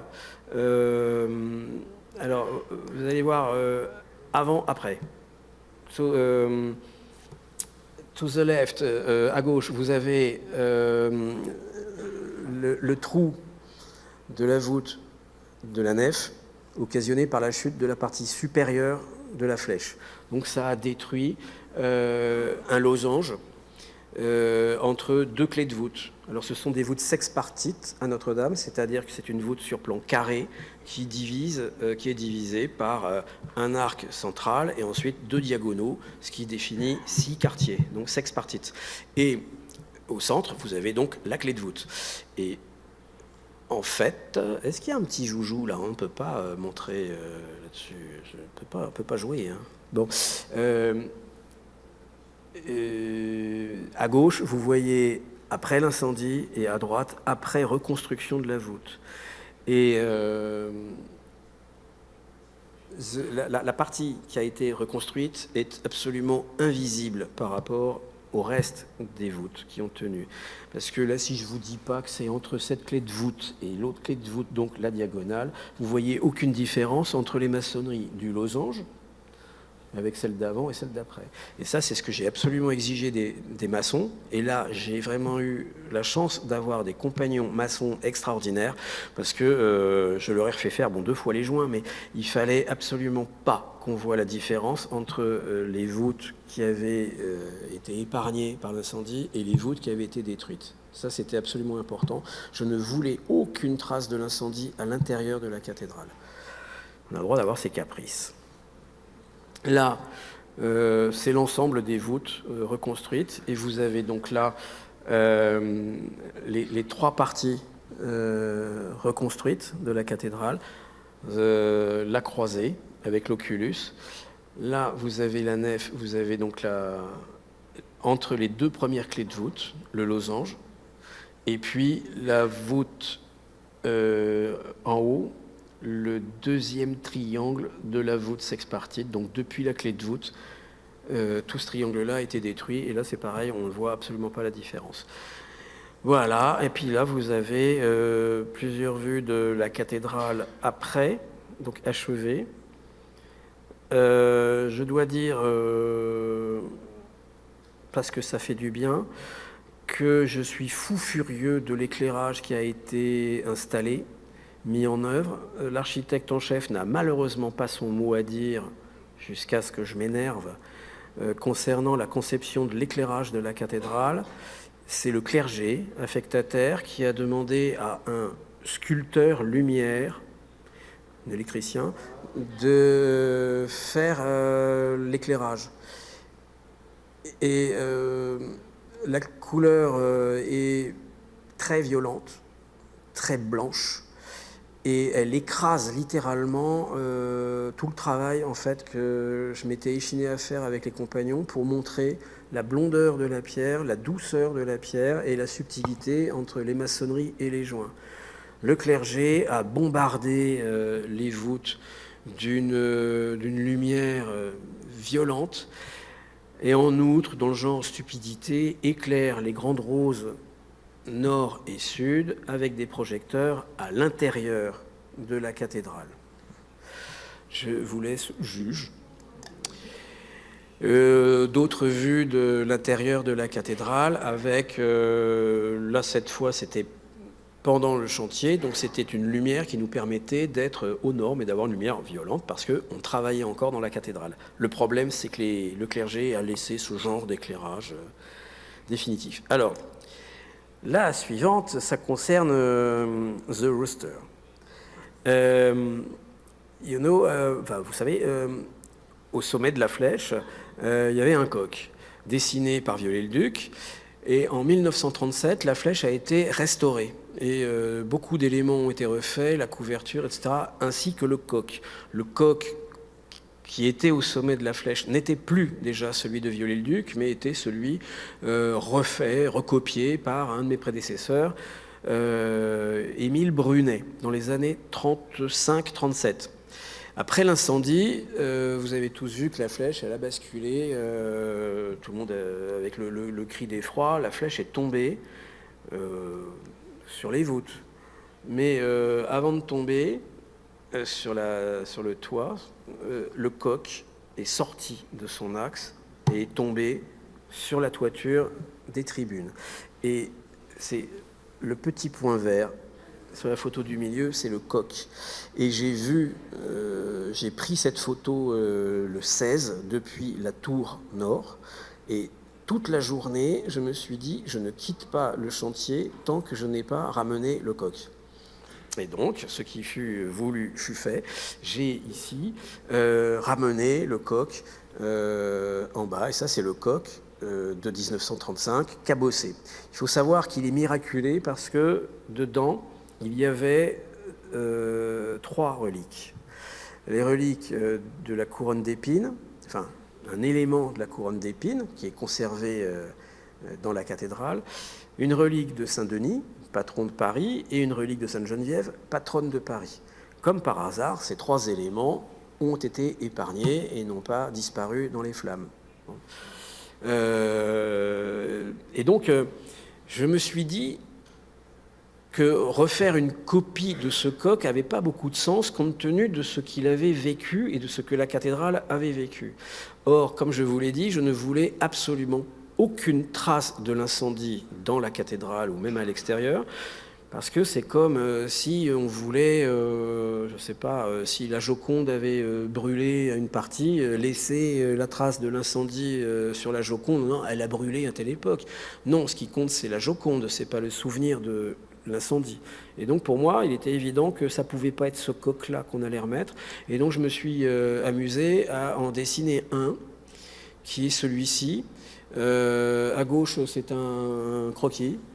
Et in the middle and au milieu et là, c'est the new rooster that I designed myself.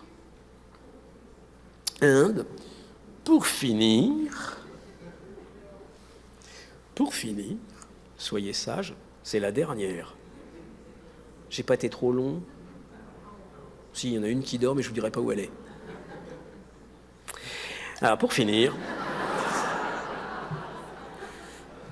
vous vous rappelez de Viollet-le-Duc qui est face à sa flèche et puis qui dit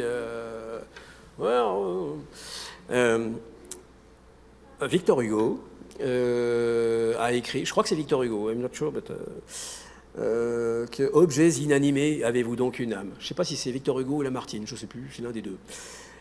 Et si les objets avaient une âme, la statue de Viollet-le-Duc, à l'heure où je vous parle, ne sait pas que la flèche a brûlé, puisqu'on les a enlevés avant l'incendie.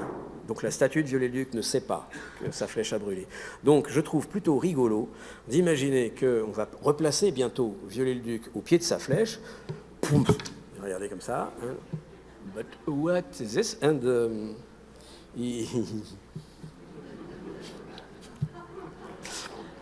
tout petit, ça se voit pas, c'est très très haut, c'est petit. Et pour être un peu plus sérieux, non mais je suis sûr qu'on le voit pas, hein, parce que c'est vraiment dans le crochet et franchement bon. Et pour finir, c'est une médaille que j'ai voulu frapper. À 2000 exemplaires pour les 2000 personnes qui ont travaillé avec moi à Notre-Dame pour reconstruire cette cathédrale dans les délais. Alors, j'ai voulu tout bêtement dire merci. Et là, vous avez... Alors, quelqu'un m'a dit que c'était pas la peine que je tente de vous expliquer cette subtilité de la langue française, mais je vais le faire quand même. En France, il y a une différence entre le « tu » et le « vous ». En anglais, you always say « you ». Even if it's for respect or to a friend. Soit par respect, soit c'est pour vous reposer. Je parle anglais, c'est pas mal. Hein, donc il y a une différence en France.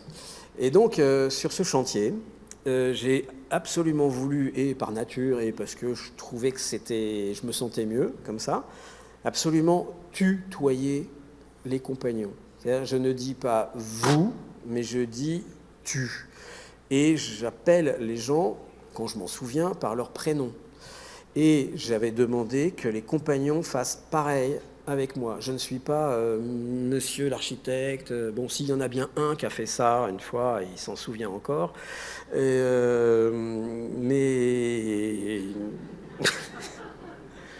Mais bon, le tutoiement, quoi. Et c'est pour ça que sur cette médaille, vous avez le « Merci à ». C'est le monogramme de la Vierge Marie, mais c'est « Merci à toi ». Donc c'est le mélange de la Vierge Marie, du « toi », du « tu », de la croix. Et puis il y a « pour avoir contribué à la renaissance de Notre-Dame ». Et sur cette face-là, vous avez la cathédrale et le profil de la tête du nouveau coq de Notre-Dame. Et donc j'ai donné cette médaille-là à tous les compagnons. J'espère que quand ils seront chez eux, tout vieux, avec leurs petits-enfants et leurs enfants, on pourra dire « T'as vu, papy était à Notre-Dame avec un architecte un peu fou. Il s'est bien marré et il a reconstruit Notre-Dame de Paris en 5 ans. Bravo, youpi !» Et c'est fini. Voilà.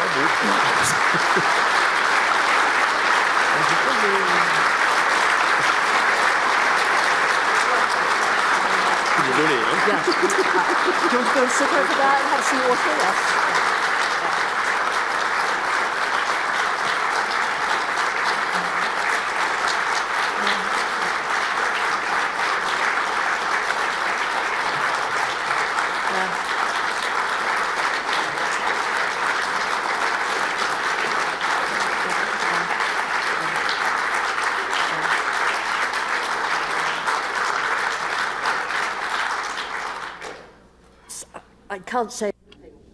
Je n'ai plus rien à dire après cela. Je crois que vous avez entendu la réaction. Alors, il me faut maintenant demander à Roger Staley de bien venir sur scène avec nous. Mais comment peut-on suivre un tel exposé? Mais Roger, je suis sûre que vous allez y arriver. Le professeur Roger Staley est membre émérite en histoire de l'art de l'Université de Dublin Trinity College. Il est universitaire, professeur d'architecture et de sculpture médiévale. Sa spécialité, l'architecture et la sculpture du gothique primitif et du roman en Europe occidentale, avec une spécialisation en architecture et art irlandais. J'ai rencontré Roger il y a quelque temps, il y a plus de 25 ans déjà, lorsqu'il était administrateur de la bibliothèque Chester Beatty qui se situe ici au château de Dublin. Roger, pouvez-vous nous rejoindre sur scène? Merci beaucoup.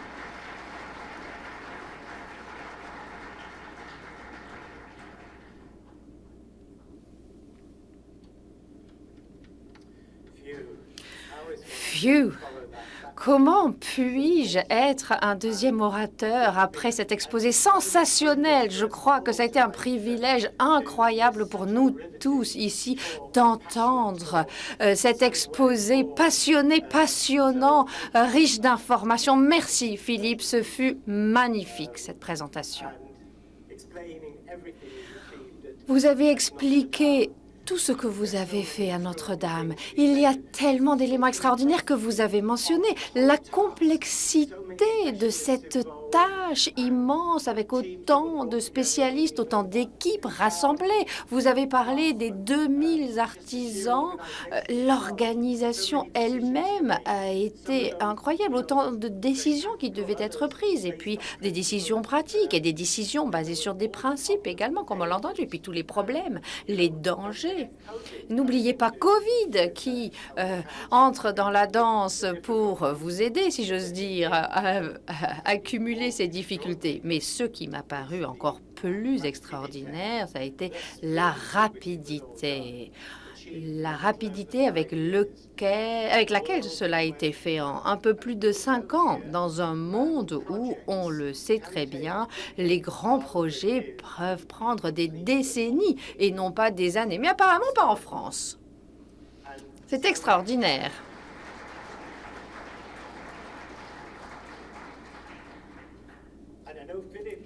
Et je sais, et je vais être très direct ici, hein, je suis allée à la Nouvelle Notre-Dame, ce qui n'est pas la Nouvelle Notre-Dame, mais enfin bon, on voit les photographes, tout ce que j'ai vu, c'est un bâtiment époustouflant, transformé de mes souvenirs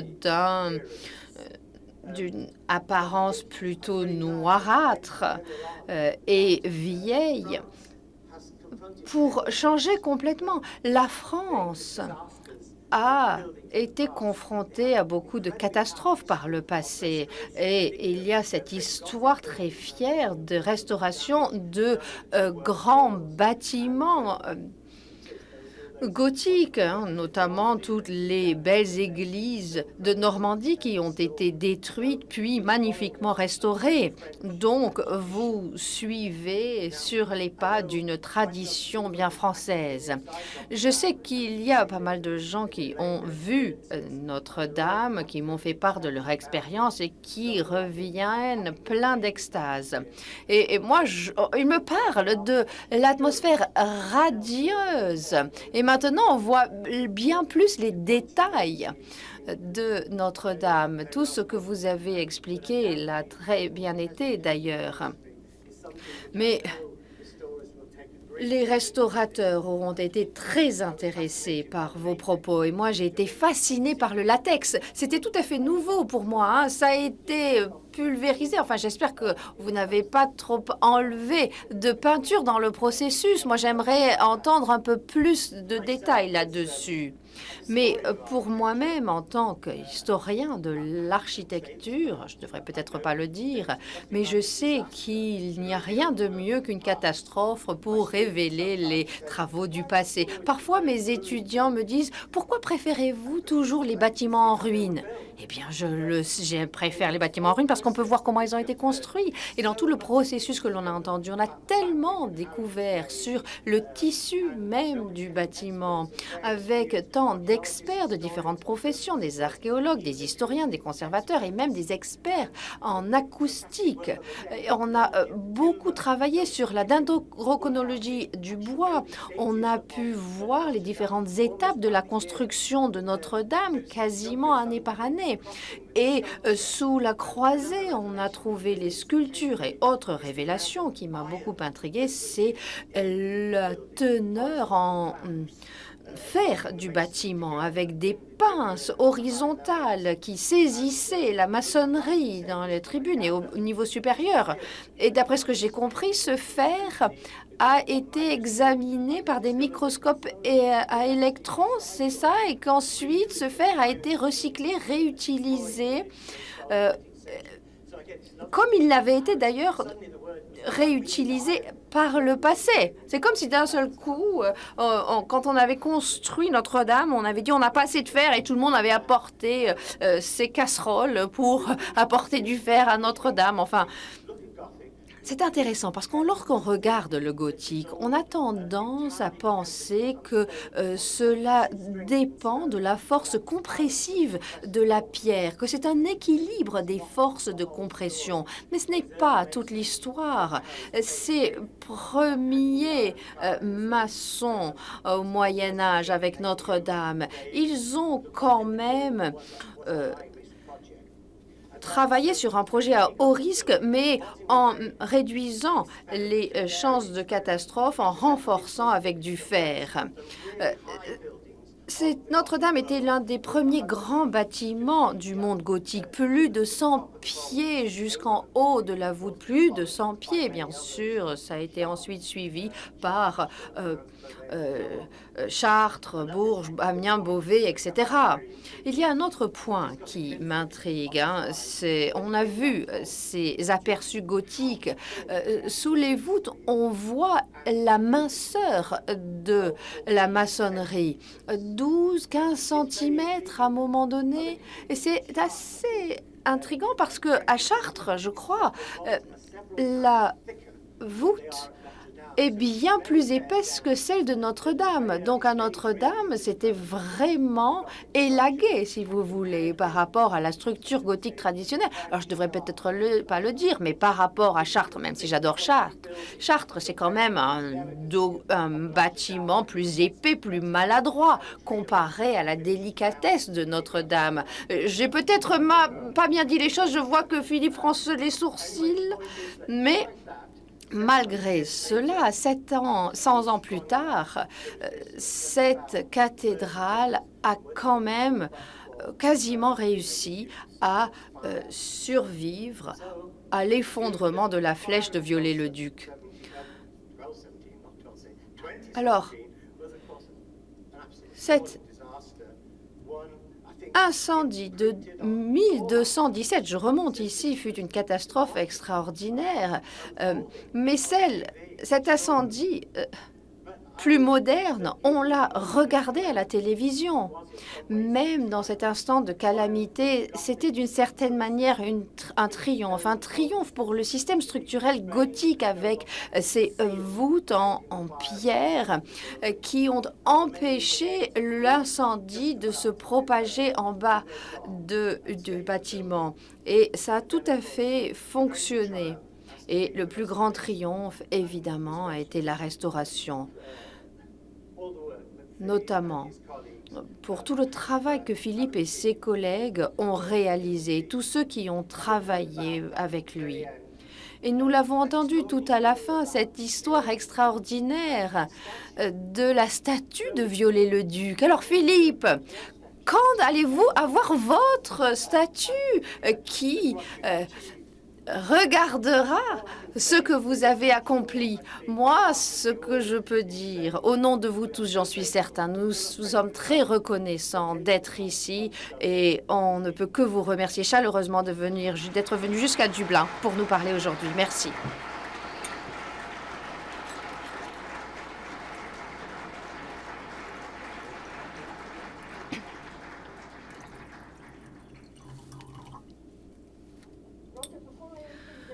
Roger, avant que je n'ouvre le débat dans la salle, avez-vous une question particulière à poser à Philippe?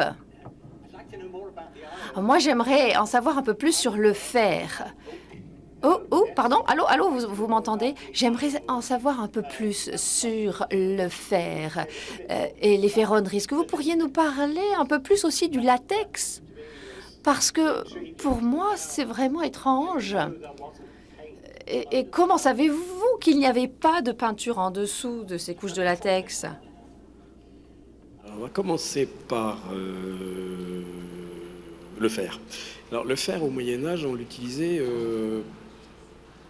assez peu, mais on l'utilisait quand même pas mal. C'est-à-dire qu'au départ, on l'utilisait pour des barlotières, pour des vitraux, pour des choses comme ça.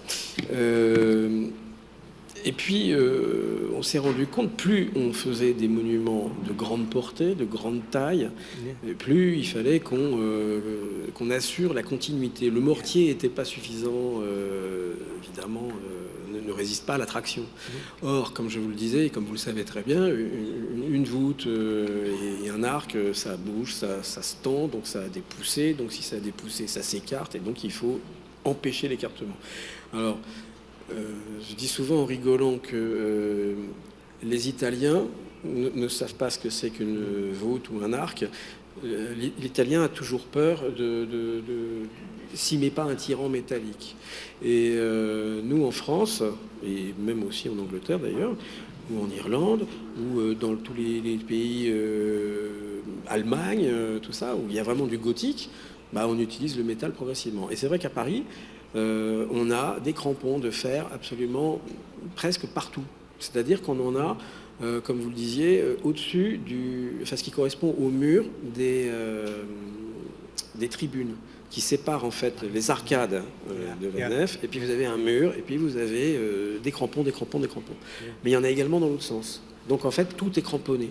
Et on a l'impression que l'architecte a voulu assurer, en fonction de ce qu'il allait y avoir au-dessus, assurer une continuité. Mais il était quand même assez, on va dire, limité, parce que ce sont des crampons qui peuvent faire que cette dimension-là. Or, après, quand le chantier des cathédrales s'est développé, quelques années après, en 1230-40, je ne sais plus exactement, lorsqu'on a construit la Sainte-Chapelle de Paris notamment, on a littéralement ceinturé tout l'édifice, mais par des barlotières, par des barres vraiment. Et donc progressivement, les barres, elles se sont allongées.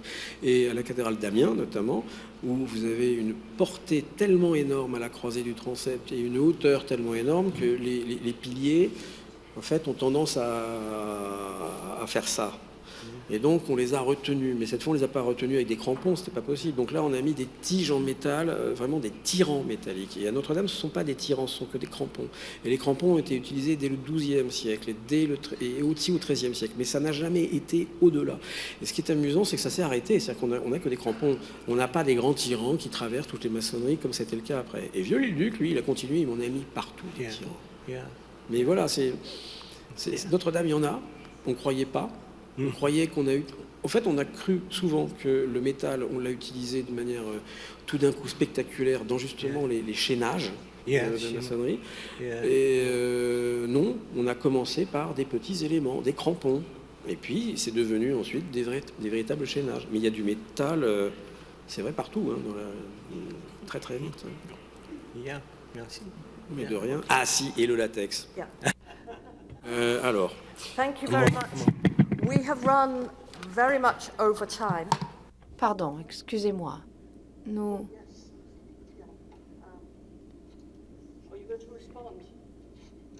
Ah, vous allez répondre? Non, vous allez répondre? Non, très bien. Bon, alors, j'interviens parce que nous avons largement dépassé notre temps de parole, donc vous devrez poser vos questions un autre jour. Mais avant d'arriver à la clôture de cette manifestation, j'aimerais remercier la division du patrimoine du ministère du Logement, des collectivités locales et du patrimoine, de l'Office des travaux publics et de l'ambassade de France. J'aimerais remercier le personnel de la conférence du château de Dublin, l'équipe technique et nos interprètes en cabine qui nous ont bien aidés. J'aimerais également remercier les membres de l'ICOMOS, en particulier les professionnels émergents qui nous ont aidés à organiser la logistique de cette soirée. Et enfin, j'aimerais remercier nos orateurs. Merci, Roger, pour votre réponse éloquente.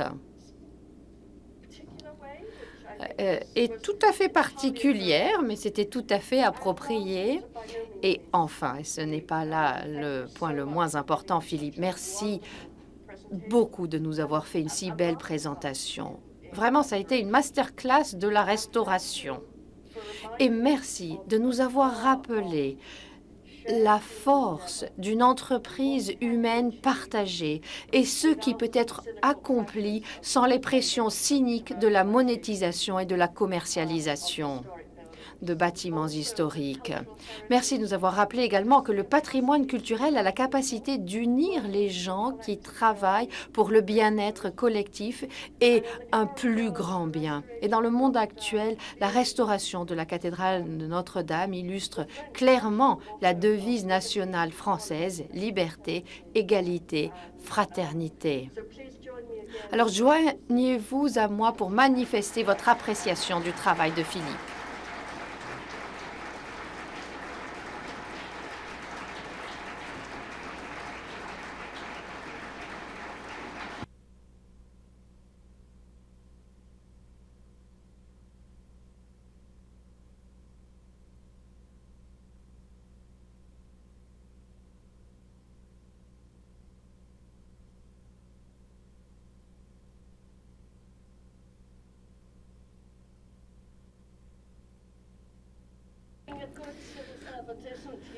Philippe est un bon fonctionnaire, il n'a pas l'habitude de ce genre de remerciements, mais en tout cas, merci à vous tous d'être venus. Et n'oubliez pas, s'il vous plaît, de sortir par le fond de la salle et de laisser vos écouteurs au fond de la salle. Merci beaucoup. Merci et bravo.